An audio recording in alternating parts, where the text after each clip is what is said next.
Жекшемби күнү Талас шаарындагы ири мал базарга облустан эле эмес, мал соода кылгандар башка дубандардан дагы келишет.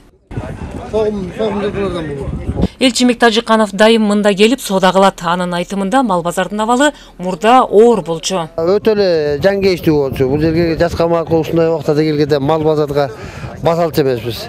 Мурункуга караганда кыйла өзгөрүүлөр болду. Мисалы азыр мына жактагы салынган навестер, тура турган жерлер кичине оңолду да, ана мына адамдардын баскан жерлери да оңолду. Мал базарда сөзсүз ветеринарлар болушу керек. Малдын саламаттыгын аныктаган адистер мурда кичине жыгач кепеде турса, эми минтип ветеринарларга да шарт түзүлдү. Мурун берде бизде жыгачтан гана бутка турчу. Ана азыркы шартыбыз болсо, Кудайга шүгүр. Мурун караганда азыр бет врачтар отуруп ошол жерден Кыргызстан туш тарабына кеткен малдарды текшерип, ден соолугун, оору мал жокпу текшерип справка жазып беребиз. Мынакей, алуучу справканы. Жалалаттан. Ташкент шаарынан. Жалалаттан. Номер 1 справкаларды алат да, ушинтип мына жөнөтөбүз баарын. Справканы берди атайын вет сервистин атайын дайындалган баласы бар. Жакшына калып жазып бардыгын машинка менен чыгарып даяр турат.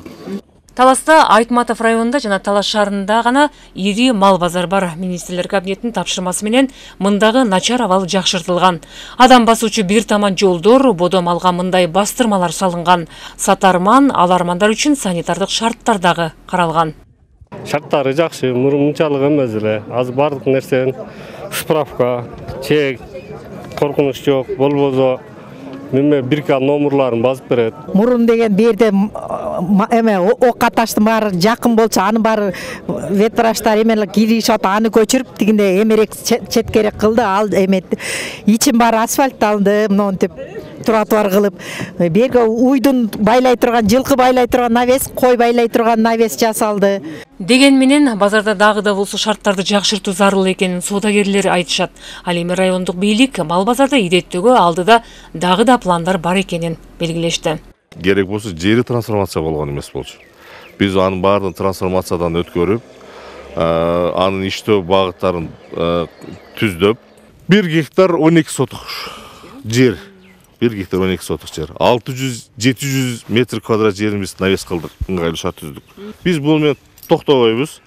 Быйылкы кийинки жылдын эсебинен бизде фонддо каражаттарыбыз бар. Кийинки жылга дагы жакшына кагылтыруу үчүн сөзсүз түрдө адамдар баса турган жерди, мал баса турган жерди эмес, адамдар баса турган жерге ыңгайлуу дорожкаларды дагы жасап беребиз. Жакшына кагылтырып навестерди куруп беребиз. Буюрса, маселе көзөмөлдө. Салиха Сариева, Илхан Арстанбеков, Ала-Тоо 24, Талас облусу.